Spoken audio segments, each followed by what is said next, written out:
ছাত্ৰ ছাত্ৰীসকল তোমালোকৰ এটা ইম্পৰ্টেণ্ট কুৱেশ্যন যিটো ভাষা বিজ্ঞানত আহিব পাৰে। ভাষা বিজ্ঞানৰ সংজ্ঞাসমূহ আগবঢ়োৱা। ভিন্ন ভাষা বিজ্ঞানীয়ে ভাষাৰ বিভিন্ন সংজ্ঞা দিছে। এই সংজ্ঞাবোৰক মূলতঃ আমি দুটা ভাগত ভগাব পাৰোঁ।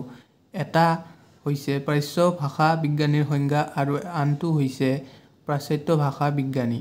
প্ৰাচ্য ভাষা বিজ্ঞানীৰ সংজ্ঞা নম্বৰ 1 হৈছে পাণিনিৰ সংজ্ঞা। প্ৰখ্যাত প্ৰাচ্য বিজ্ঞানী মহৰ্ষি পাণিনিয়ে সময় অনুমানিক খ্ৰীষ্টপূৰ্ব ৫ম শতিকা পোনপটীয়াকৈ ভাষাৰ সংজ্ঞা দিয়া নাছিল যদিও তেওঁ ৰচিত বিশ্বৰ প্ৰথমখন পূৰ্ণাংগ ব্যাকৰণ অষ্টাধ্যায়ৰ বেদ ধাতুৰ প্ৰসংগত উল্লেখ কৰিছে। ব্যক্তবাচং ইয়মোচ্চাৰণে অৰ্থাৎ উচ্চাৰণে ব্যক্ত কৰাই ভাষা। এই সংজ্ঞাটোক ভাষা বিষয়ক প্ৰথম সংজ্ঞা হিচাপে অভিহিত কৰিব পাৰি।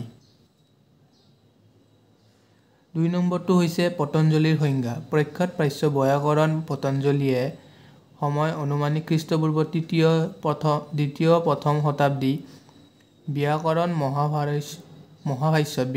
মহাভাষ্যত ভাষা সম্পৰ্কে লিখিছে। বক্তব্যাসী বৰ্ণা য়ং ইয়েমে ব্যক্তবাচ অৰ্থাৎ বক্তাই যি বৰ্ণনা বা ব্যক্ত কৰে সেয়াই ভাষা।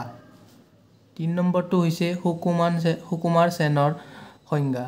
ভাষা বিজ্ঞানী সুকুমাৰ সেনে ভাষাৰ ইতিবৃত্তি গ্ৰন্থত ভাষাৰ সংজ্ঞা দিছে এইদৰে: মনুষ্যই উচ্চাৰিত অৰ্থবহ বহুজন বৈধ ধ্বনি সমষ্টিয়েই ভাষা।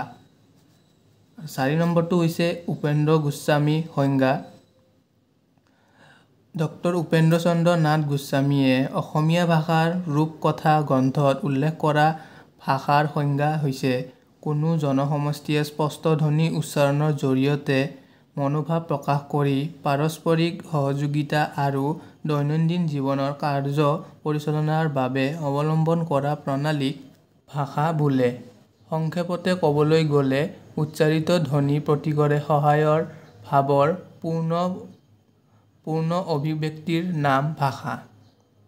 ৫ নম্বৰটো হৈছে গোলকচন্দ্ৰ গোস্বামীৰ সংজ্ঞা। ড গোলকচন্দ্ৰ গোস্বামীয়ে ধ্বনি ভূমিকা গ্ৰন্থত ভাষাৰ সন্মত সংজ্ঞা দিছে এনেদৰে: ভাষা মানুহৰ মনৰ ভাৱ আদান প্ৰদানৰ উদ্দেশ্যে বাগিন্দ্ৰিয়ৰে উচ্চাৰণ কৰা সুসংগঠিত সুপৰিকল্পিত ধ্বন্যাত্মক সংকেত বিশেষ। মানুহৰ মনৰ ভাৱ আৰু চিন্তাৰ শ্ৰায়মান প্ৰতীকেই ভাষা।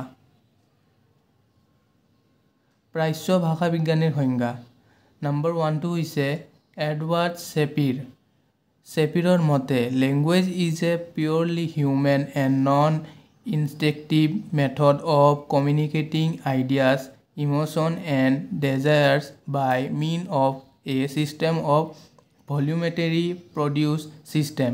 অৰ্থাৎ স্বতঃস্ফূৰ্তভাৱে উৎপাদিত তথা প্ৰৰোচিত মানৱীয় যি পদ্ধতিৰ সহায়েৰে মানুহৰ মনৰ ভয় আবেগ অনুভূতি আশা আকাংক্ষা আদি প্ৰকাশ কৰিব পাৰি তাকেই ভাষা বোলে। ২ নম্বৰটো হৈছে বি ব্লচ আৰু জি আই ট্ৰেজাৰ। এওঁলোকে দিয়া ভাষাৰ সংজ্ঞাটো হ'ল: a language is a system of arbitrary vocal symbols by means of which a social group cooperates. অৰ্থাৎ কোনো এক সমাজবদ্ধ জনসমষ্টিয়ে পাৰস্পৰিক সহযোগিতাৰ কাৰণে ব্যৱহাৰ কৰা যাদৃচ্ছিক মৌখিক ধ্বনি প্ৰতীকৰ প্ৰণালীকে ভাষা বোলে। নেক্সট আৰু এটা ইম্পৰ্টেণ্ট কুৱেশ্যন হৈছে চাকঘাট। শব্দ এটা বা একাধিক ধ্বনিৰ সমষ্টি। শব্দ উচ্চাৰণ কৰোঁতে কিছুমান ধ্বনিৰ জোৰ পৰা ধ্বনিটো উচ্চাৰণ কৰোঁতে নিশ্বাস বায়ু অধিকতৰ বেগত প্ৰবাহিত হয়। ধ্বনিৰ উচ্চাৰণ বায়ুৰ প্ৰবাহত প্ৰাধান্যতে চাকঘাট বুলি কোৱা হয়। সাধাৰণতে স্বৰধ্বনিয়ে চাকঘাট বহন কৰিব পাৰে। অৱশ্যে নিয়তভাৱে ধ্বনিটোৰ এই গুণ আছে। চাকঘাট ৩ প্ৰকাৰৰ: ধ্বনি চাকঘাট, শব্দ চাকঘাট, বাক্য চাকঘাট। একাধিক ধ্বনিযুক্ত শব্দ বিশেষক ধ্বনি চাকঘাট কৰাৰ নামেই ধ্বনি চাকঘাট বোলে। শব্দৰ বাক্যৰ বিশেষণৰ ওপৰত জোৰ দিয়া কাৰ্যকে শব্দ চাকঘাট বোলে। আনহাতে কেইবাটাও বাক্যৰ ভিতৰত বিশেষ বাক্যৰ অথবা বাক্যৰ ভিতৰত কিছু অংশ জোৰ দিলে কোৱা হয় বাক্য চাকঘাট। চাকঘাট ফলত শব্দৰ অৰ্থৰ তাৰতম্য ঘটে। সাক্ষাৎ তিনি প্ৰকাৰৰ মুখ্য গৌণ লঘু এইবোৰ তোমালোকৰ চিহ্ন হয়। তাৰপিছত আহিলে ধ্বনিৰ ওপৰত সাক্ষাতৰ প্ৰভাৱ।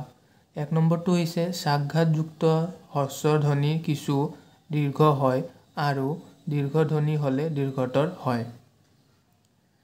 2 নম্বৰ হৈছে সাক্ষাৎযুক্ত ধ্বনি কম পৰিৱৰ্তনশীল। সাক্ষাৎযুক্ত ধ্বনি অন্যান্য ধ্বনিৰ তুলনাত শক্তিশালী বাবে এনে ধ্বনিৰ পৰিৱৰ্তন খুব কমেই হয়।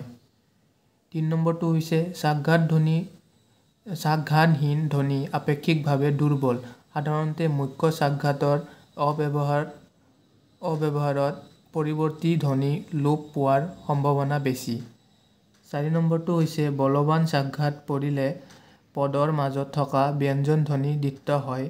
পদৰ আদিতে থকা ধ্বনি উৎকীৰ্ণ হয় বাবে দ্বিত্ব যেন শুনা যায়। 5 নম্বৰটো হৈছে সাক্ষাৎযুক্ত হ'লে শিথিল ধ্বনি সুথিৰ হয় আৰু সুথিৰ ধ্বনি দৃঢ়তা হয়।